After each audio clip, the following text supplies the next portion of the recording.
There we are. Beautiful. Welcome to part 3. So actually, before we I start answering these questions, as questions start coming in, I want to talk a little bit about shot calling, sort of my thoughts on shot calling, my experiences of shot calling. Shot calling is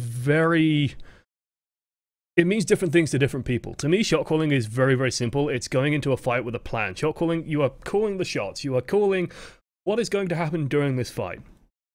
And it's very, very simple in terms of like, press tab, check what ultimates are available, try and keep tabs of what the enemy has available. So try and keep tabs of stuff like, you know, oh, hey, they use Transcendence. Okay, if they use Transcendence, or like, let's actually give a really simple example, a really easy example. Let's say you have a Dragon Blade available on your team. Enemy team used Sound Barrier in the last fight. They have a Zenyatta. The Zenyatta has not used Transcendence. And then you guys just have like no other ults, or you guys have a Transcendence yourselves. What's the plan? What is the plan for the next fight? The plan for the next fight, if they're running like, if you're dive on dive, is very, very simple. It's dive the Zenyatta, pressure the Zenyatta out. If the Zenyatta drops low, he's going to trance. Okay, when he trances, your Zenyatta will then Transcendence a second or two later. He swings in, heals everyone back up. Enemy Zenyatta's Transcendence drops low. Dragon Blade, kill everyone. Simple.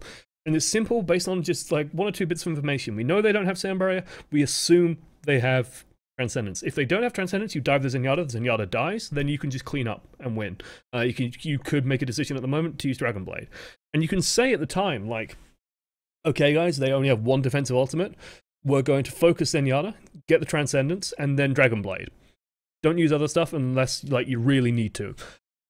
And that's just a really simple, easy plan. A very common situation in a lot of games, especially in dive versus dive. Very, very simple. And people mistake shot calling quite often for target calling or like focus calling. Focus calling is a little bit different. Focus calling should be done primarily by one person, because if more than one person does it, you know, one person calls one thing, one person calls another thing based on what they can see.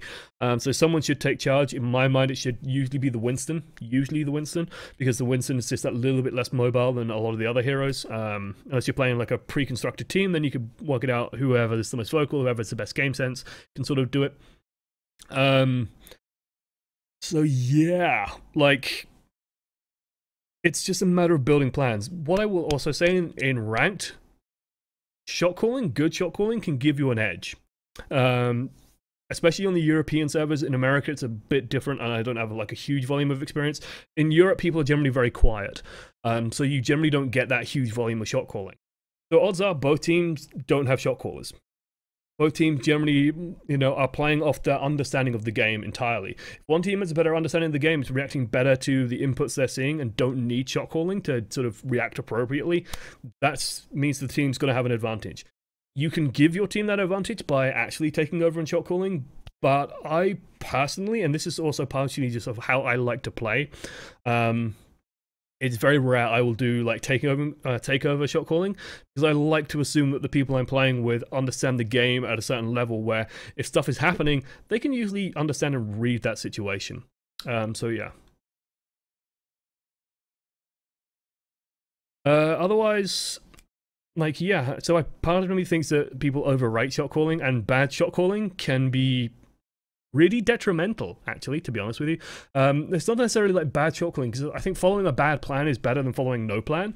It's not following a bad plan, it's following a plan poorly given, poorly explained, and tilting the team. Because some people will try and shot calling when they're angry, and that doesn't work. And then it turns into, oh guys, for fuck's sake, just kill the fucking Mercy. Guys, why aren't you killing the Mercy? Oh my god, can no one do DPS this game? I'm jumping in and I'm completely on my own. And then, you know, your team says, oh, but, you know, I was following you, but then so-and-so happened, and the Diva just blocked all my damage. And then they killed all our supports. And then the guy goes, oh, well, just get good then, or, you know, whatever. And it's like, this is nothing. This is meaningless. This is hot air, and it's just annoying me. It's not useful. So do be very cautious, like, with shot calling. If you're in a bad mood, avoid doing it, honestly. Disconnected from the internet? Thanks. So should you call what ults use each fight? You should generally go out with a plan. Like, if you have 2 team fight winning ultimates. So easy examples are Dragon Blade and Tac Visor. You should say, like, we're just going to Tac Visor this time. Don't use both Dragon Blade and Tac Visor at the same time. You very rarely need to like win a fight by using both of those, so don't use both of those. And that means that the Genji knows going into it that he should be playing a little bit differently. The soldier knows he should be playing a little bit differently. And then everyone sort of knows what they're playing around, what the objective is for that fight. So if you know, okay, we're going to try and get the Diva, and then we're going to Tac Visor. Alternatively, if the Diva's been really good and hard to kill, or you don't have a Zenyatta to burn the Diva down with a Discord Orb, stuff like that, then you can even go and say, like, okay, we're going to, ignore the Diva, dive the backline, get Dragon Blade out, kill everything with Dragon Blade, and hopefully we should win the fight. If we need it, then we can clean up using Tac Visor. And when you make this shot call, like, it's not a hard and fast rule. If the soldier has, like, the best opportunity in the world, if Diva goes down, but they're all spread out all over the fucking place, and soldier presses Q, don't go yelling at him because he's made a decision based on his own experience of, like, hey, this is actually a really good moment for Tac Visor, so I'm going to use it and kill everyone. It's not a hard and fast thing. One thing I will say is this is a habit that I need to get into more, which is communicating between supports. And like, if you have Lucio and Zenyatta, I'll just communicate and just say, I'll use Transcendence first, because it's so common that both people press Q at the same time. That feels really bad. Mind for all Sombra players, you can animation cancel stealthing with a teleport, shift to E. When you unstealth automatically, you'll have a translocator available again. Animation cancel stealthing with a teleport. The problem with that is... Okay, game flow with Sombra, like, the issue I'm having with this is game flow with Sombra, to me, is, like, in two phases. Phase 1. Or a really shitty one. Okay? No EMP. So this is when you're building up an EMP. Your objective is to build EMP. The idea is you drop a you hack a health pack, you translocate it. So, translocator.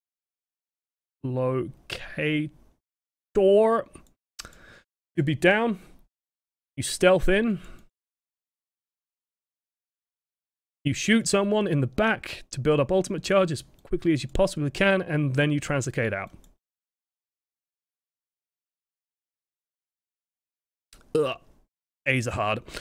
Alright, this is your game flow with no EMP.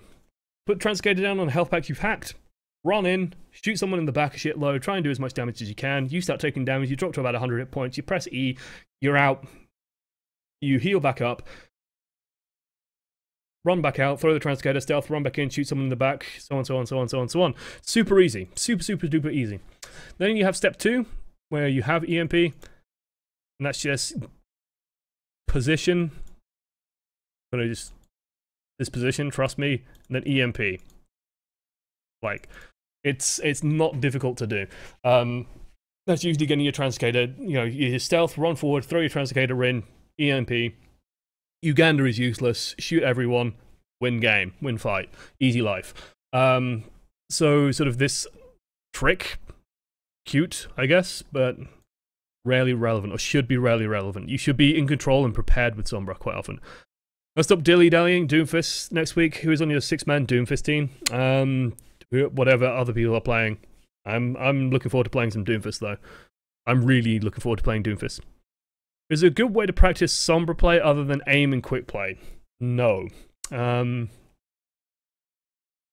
Which is a little bit harsh, I guess. Unless you have like a team like in Scrim Central, our Overwatch community, our Overwatch sub-community, you will very, very rarely have a good opportunity to practice proper Sombra strats. You could if you're in quick play and you're on Temple of Anubis, second point. Picking up Sombra isn't a bad idea. Hack the health back under the bridge. Make sure everyone knows that it's hacked. Make sure people know to take it as often as possible. If you see people just standing around waiting for healing, just remind them and just say, hey, just go and take the health back. Gives me EMP and we want that EMP super fast. Like, you want to get people into the habit of doing that because that's super, super powerful. It works there. The problem with quick play is it's just all over the place. People trickle in, uncoordinated pushes no matter what. Like, you don't have that unified team. So yeah. What should you be calling out as DPS? What you're shooting at, especially if you're the primary DPS shot caller. If the enemy like has certain ultimates available and you think your team isn't aware of them, make your team aware of them. If someone is low, call out their position and that they're low, like that kind of stuff. And just sort of go with that. Like, and also if you have like, I'm in position to get a really good ult, call that out. Just, You know, you don't have to give your life story. You don't have to tell everyone everything that you're doing at any time. But it's like when I'm playing DPS, you'll occasionally hear me when I'm playing Soldier, for example. It's like I'm focusing Lucio low on point, Lucio low statue, Lucio low behind shuttle, whatever. Like, it's just usually just giving people like little tidbits of information of this is what I'm doing. And then if someone says like focus this, I'll move and try and focus whatever they're calling, basically. Other diva counter, Sombra, Mei, or Zarya. Realistically, Zarya. Actually in game, realistically Sombra, but Doomfist, basically, now that he's going to be relevant, now that he's coming out in a week, thank God. Zenyatta as well, and just try and like poke her out, burn her down, make her use defense matrix, and then try and kill her. Super difficult to do though. Do you know any universal location names? I hear so many Mercy low in the room there. It's actually one thing that I wish Blizzard would do, which is try and just make callouts that make sense. Health packs are usually a good one, so like small health pack to the left, because people often know where health packs kind of are. So you can usually like, oh, big health pack. There's a couple of them that are very universal, like server room in Gibraltar is the sort of on the first point. Like, it's the sort of area back here. There's like a large health pack in the middle of it. The two servers, which is what gives it its name. Like the halo moves through here, and then you've got like the staircase over this side, staircase over here, and it like leads to a doorway and stuff over here. Right, like server room, pretty universal, very very important to call out. Other call outs that are super important. None off the top of my head, but again, just try and be sensible with them. On top of shuttle, inside shuttle, stuff like that, by forklift, blue boxes, on top, high ground. If you have to give directions, try and give some kind of context. Back left is more useful than left, or far left, like far away left, stuff like that. Just be very careful of saying stuff like behind you, because A, you're using the term you, which refers to all 5 other people. And then, like, behind you can mean a million different things to every different person, so it's not that useful. On point, near point, around point, always useful. Stuff like that. Horseshoe is another good one on King's Row. So, final point, King's Row, you have, like, the little horseshoe area where the health pack's inside. Final point, foundry inside the foundry. Hopefully you guys know what I'm talking about. The little corridor that is in the shape of a horseshoe is called horseshoe. Simple. Simple. I really wish that Blizzard would sort of, like, if your character is in a certain area or you use a voice line, something pops up and, like, it says where you are, because that will filter through into information to people's heads of, like, this area is called this area is called this, and that is, you know, it does it in Counter-Strike, for example, and it's very, very useful to do it. How blindly should you follow the calls of your shot caller? Is it better for the whole team to follow the same plan, even if you think it's not optimal, or should you consider your shot calls more like suggestions rather than orders? If you can see like a blatant opportunity, so like the Soldier 76 example, if you're in position and you have a great tac visor and the Diva's demacked, then like make sure that the Genji isn't already going for what he's going to be doing, because if you use both ultimates, then you fucked up. But if Genji is like fighting somewhere and can't Dragon Blade and is getting harassed by the Winston, you just go, okay, I'm just going to advise it because I have like great position. Do it. In general, it's a good idea to just follow them at first. If you're following them and you're losing and it's not working and it's just falling apart, that's when you want to start being a bit more independent. Because, you know, the shot calling isn't working out. Okay, change something up. Do you think more NA EU teams will be using 2CP Sombra defense strats that KR teams already have done? I know after the Immortals roster with agilities was changed, they have Carry, Envy, and Fate now. I've seen them use the 2CP strat and just seen through Overwatch contenders, minding the fact that Rogue beat them because they're on equal grounds with Envy. I'd say Rogue might be better. Envy are out of practice, I'd say. Rogue are better. Anyway. After the apparent losses in Apex Season 3, do you think we'll see more non-KR teams play in Apex? So, first of all, let me comment on Rogue and Envy. Rogue had a way harder group than Envy. Envy got further, but they had weaker opponents. I think if Envy had Rogue's group, Envy would have been knocked out. Same as Rogue was. Second, yes, basically every team is pretty much picking up Sombra. They're picking up Sombra players, or usually it's like kind of interesting seeing the supports be the ones to pick up Sombra. So usually it's like the position I play, which is the Ana or Ana Zen support will pick up Sombra. because Sombra sort of acts as a pseudo support, providing healing to the team in those situations. So it's kind of been an interesting development. I definitely think it's happening. Whether it will stick around post Doomfist, probably, because there's no Sombra nerf. So hey, Sombra's going to be around for a lot longer. I think it's going to be integral to 2CP defense. Other defenses, dubious. As a scrim team's primary shot caller, one of the most valuable early fight targets, I tend to ask for pressure on Zenyatta or Mercy faster than a sustained DPS. I'm not sure if this is wise. Every team comp has a different response to it, and this is part of where game knowledge is so huge. General rules of thumb, if they are tank heavy, just try and poke down. Like, if you've got to sort of weigh your team against their team and then determine the optimal strategy. So if their team has like a Soldier 76, like triple DPS, Soldier 76, Tracer Genji, your team has Tracer Genji, their team's going to be better at just poking yours down. But your team has a Diva, so you can be a little bit more, and you can have a little bit more initiative, or you can be more decisive with your poke. So you can just poke out, just harass the Winston to death by using the Diva for cover. Poking in and out, wait till Winston's blown his bubble, wait till Winston's used a cooldown, then go and jump on the Winston, for example. Counter-initiating Winstons, incredibly powerful. They jump in, you just find a way to block their healing, put them in a bubble, kill them as quickly as you can. The key is to be decisive, and just to react as fast as you can on this sort of stuff. High priority targets, Zenyatta's are definitely a high one, Mercy's a little bit lower, Winston's are a high one, Diva, just burn down the Matrix as much as you can. It really does depend on your team lineup, depends on their team lineup, depends on what your team can do compared to theirs. If your team's better at long range, then try and fight more from long range. Poke more.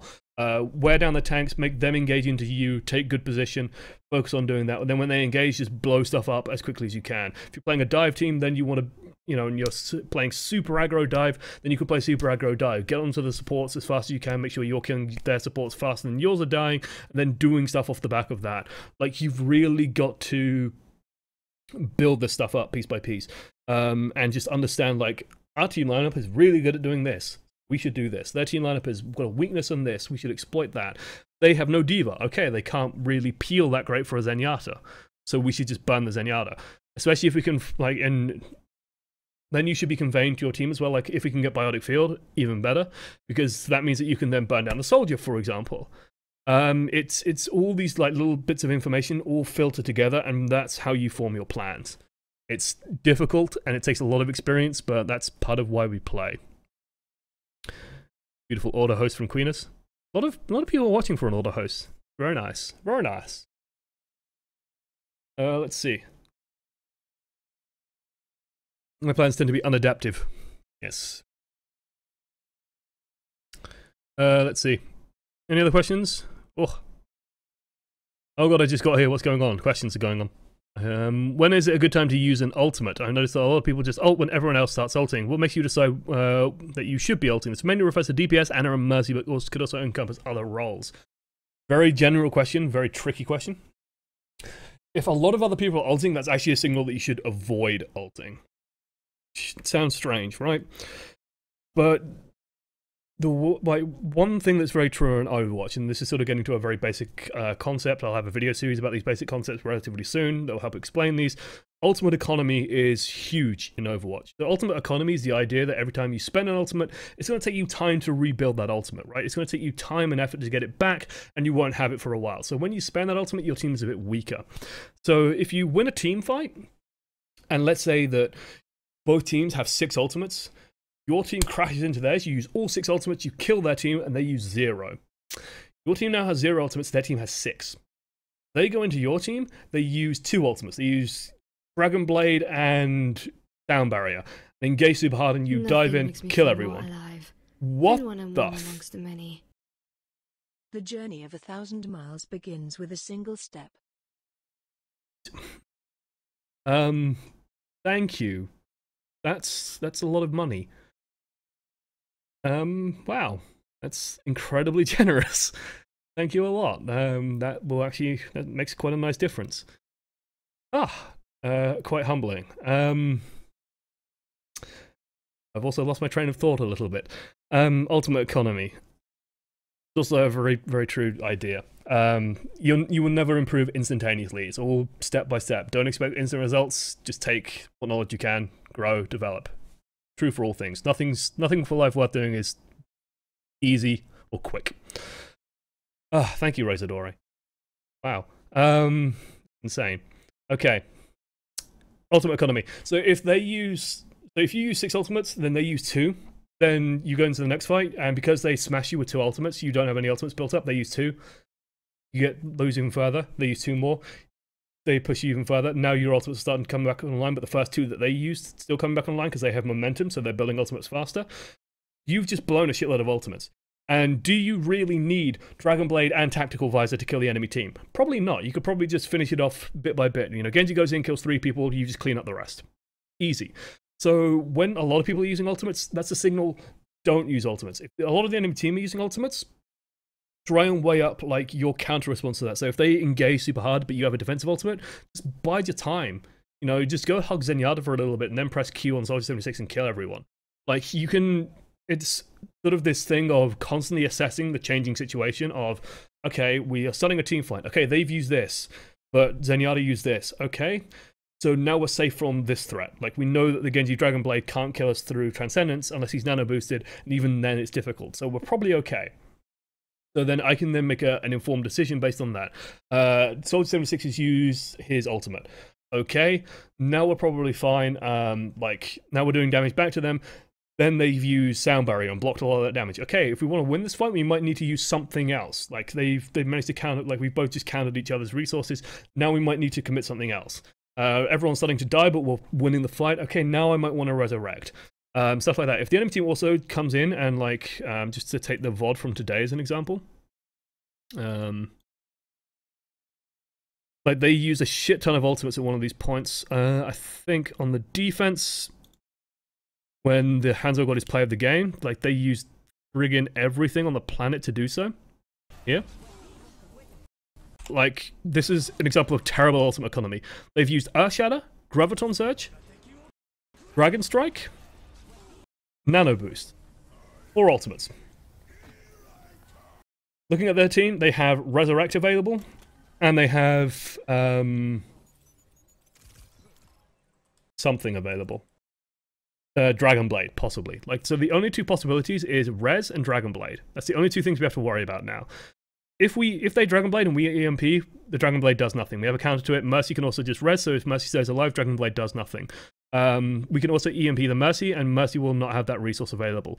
Deadeye also very strong against Resurrect. So it's just this example of, like, did they need Earth Shatter and Graviton Surge and Nano Boost and Dragon Strike? Like, the Nano Boost comes in so friggin' late, and there's just, like, nothing stopping all this damage coming through. Why did she nano that? Like, the Dragon Strike's already going in. You've got a Reinhardt swinging into it. You've got Dragon Strike in there, high charge Zarya doing tons of damage. You don't need the nano there. They could have had a nano boost for the next fight. And so it's this very sort of important idea of ultimate economy. It's very important to understand, especially as you get higher and higher levels, because if you start wasting stuff, your team will tilt like crazy. Okay, let's see. Yeah. How do you decide to ration your time between hacking targets versus confirming kills? Confirming kills is more important. So if someone is dead, that is better than being hacked. Like, being hacked is good because they can't use abilities. Being dead is even better because they can't use abilities and they can't shoot people. They're going to respawn and they're out of the fight. So being dead is better. The main priorities with Sombra isn't necessarily to get good hacks off and get people finished off. It is literally, it's the EMP cycle. If you don't have EMP, get EMP, because it is so fast and so easy to get. Hack a health pack, run to the back of the team, shoot someone, build some ult charge, translocate out, heal up, do the same, rinse, repeat. Very, very hard to kill Sombra. If they have a McCree, stay the fuck away from McCree, and then just go from that. Yeah. I'd also say, oh, by the way, just on Ana, like nano boosting, try and work it out beforehand as well. Like, if Soldier's gonna ult, then try and work it out beforehand. Make sure they don't have defensive ultimates. The worst thing you can do is nano boost into a Transcendent. So if Soldier presses Q and then they just hold on to the nano boost. Use it on something else. It's like, usually I've actually found waiting that moment or two to see if they react and just keeping track of the enemy support ultimates and knowing, okay, they probably have Transcendence now. So if Soldier ults, you can even tell Soldier, like, if you ult, I'm going to wait and see if they trans. If they don't trans, I'll nano you. If they don't, whatever. Like, we can just kill everything. Yeah, if they have it, then I won't nano you. If they don't have it or you start killing people, I'll probably put it on you to finish stuff off. But yeah, like, if you can confirm a kill, then confirm the kill. If you can hack like a Reinhardt, for example, that's really, really important. If you can hack a Winston after he jumps in, also important. Hacking D.Va, important. But usually, like, it's pop out of stealth, hack someone, or try and get the hack, shoot people, get out. And you want to make sure that every time you're going in and doing that cycle, you are getting a lot of ultimate charge. So the hack is like a bonus. You get behind them, you appear, and they don't know you're there, and you do your finger waggling. You get the hack, right, shoot someone, get out. The thing that you should be most concerned about is ultimate charge, ultimate charge, ultimate charge. What should you be calling out as main or off tank? Main tank should be calling out positioning. It should be calling out, like Winston especially, should be calling out damage targets. Reinhardt should be calling out if his barrier is low, if he's going to fall back, if he's going to drop his barrier. The enemy Reinhardt has Earthshatter. Calling out if he's going to charge. You should be calling out general positioning stuff like, hey guys, we're going to stand here, we're going to fight here. Reinhardt can do that. You can take control and do that. Call out if they're engaging, like Tracer and Genji, for example. If you want to also like good things to do and be active with, Tracer especially, call out what direction they're going, do some scouting, do some spotting, see what way they're going, all of that sort of stuff. Off tank should be more calling out, like if they have their big ultimate available, I'm more thinking about Zarya here. So if you have your ult available, call out and plan the Graviton Surge, call out the plan. Very simple plan, kill D.Va, make sure Genji's out of the way, I'll grab, we kill people, easy. The flip side of that is D.Va. Call out if you're blocking something. So like if Soldier ults, call out if you're blocking it and call out how much you can block. It's like, oh, I don't know much, I can't block much of this. So that'll let people know to run. Or if you're calling out, like, I can block this, then if I'm playing with a D.Va and they call out I can block this, I'm just going to run out and try and shoot the Soldier. Because he can't shoot me back, so I will win the fight. So yeah, like, just call out relevant bits of information. What you think is relevant, call it out. If it's irrelevant, people might even tell you. Can you tell people that it makes little sense to have a Sombra as a pseudo healer when you only have slow tanks and or no big health packs around? I'd agree on no big health packs around. Slow tanks are fine with Sombra. Slow tanks actually work alright with Sombra. Because they're just batteries. Like the Reinhardt can actually just keep his barrier dropped and then just constantly just go pick up health packs. Because if they're pushing in, then you hold your barrier up. If they're just poking, you just keep your barrier down and you know that you can just go and get 300 health on demand. Like, it's easy. So just second part of Route 66. Yeah, okay. Route 66. Second part of Route 66, even first part of Route 66. There is an exception to the defensive Sombra on Route 66, which is first part. You stake that little tunnel with the large health pack in it, and you hold super close, fighting from in there. Just get D.Va and Winston to just poke out, pick up the health pack constantly. Super easy, get super high charge, fight around that first corner. Simple. Second point, Route 66 is garbage for Sombra. Health packs are scattered all over the place. Enemy team is scattered all over the place. Fight is on like 3 different levels of high ground. Terrible. Terrible. Abysmal. Don't do it. As Genji, what should I be calling out? I need healing. I need healing. Actually, like, don't call that. Do not do this. Fucking people that do this drive me insane. Don't say in voice chat, oh, can you heal me? Press the fucking in-game button. Press it, make sure it goes out, make sure you hear it go out as well, because sometimes you press it and it doesn't go out. So just press it twice if you do need healing. Do not feel bad about asking your healers for healing if you need healing. It puts a marker on top of you. It lets me see exactly where you are, and I can heal you. If you say in voice chat, oh, can you heal me? And I go, I can't see you. And they go, well, I'm behind you. And it's like, I'm playing Anna, and it's like, I'm healing a tank. And it's just like, what the fuck? Just come in front of me then. When you press, I need healing, and then I can determine, okay, I'm going to put another heal on this guy. I'm going to turn, heal, heal, turn, heal. Like, it lets me plan easily. As Genji, you should be calling out if you have Dragon Blades, you should be calling out what you're diving, you should be calling out people are low, all that kind of stuff. Very simple. You think Blizzard should expand on a contextual core button, like pressing the understood button when aiming an objective makes you attack the objective. Things like, I hacked that health pack or kill that Mercy. Marking the position on the UI for teammates. I think marking position on UI is, like, as in, if you press the acknowledge button on the Mercy and she's low on hit points, then it tells you where the Mercy is. Too much. Too much. You shouldn't be able to sort of give that much information. That should require voice communication.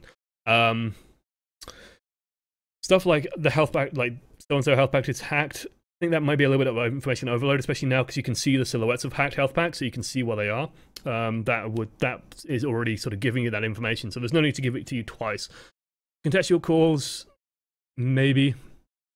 Like, there's actually voice line set up. I can actually load these up, I think, if I go here. Overwatch, audio, I think. where I keep it. No, I actually think I keep it somewhere else. I think I keep it in voice lines, steps and thumbs. My folder sound files. All sound files. Let's open up Widowmaker. Widowmaker sound files. So, case in point, I'm going to place the sound files for you. In 5, 4, 3, 2, 1. In 5. Oh. So you can see like these sound files exist and stuff like Be right there. exists. Stuff like enemy turrets in the game. Fall back. This is in the game. This voice line exists somewhere. But it's not in game. Like you can't use it. There's a whole bunch of these. Like there is in game. I'm ready. Like this, an I'm ready call out exists in the voice files. That's Widowmaker doing it. That's not a Widowmaker voice actor. That's Widowmaker. This Push is forward. that's actually in the game. I think that is actually one that plays. Or I think it's like push forward, move the payload. A really pissy voice. Yeah. This is a good spot. Like, or They're gathering here. like these voice lines exist, and yet they're not used. And I wish that they used them. Some of these are really nice. We need to defend the objective. That one's in the game. That one I know. Yeah, like, why aren't these in the game? They're in the voice files. People use them for cool mix-ups and stuff like that. So yeah, would be nice. Yep, people spamming the dosh. Good, lads. Hello, dickhead. Read Discord or SFU. I'm streaming, Sty. I did read Discord, but I can't go and check stuff like that right now. Let me very quickly check. Okay, let me check it super quickly for you. I am a little bit busy doing my job. The answer is no, I believe. If it's the email address I'm thinking of, let me check the other email address for you. Literally do business for Sty as we speak. No. The answer is no. That man has not emailed me on any of the email addresses I believe I provided to you.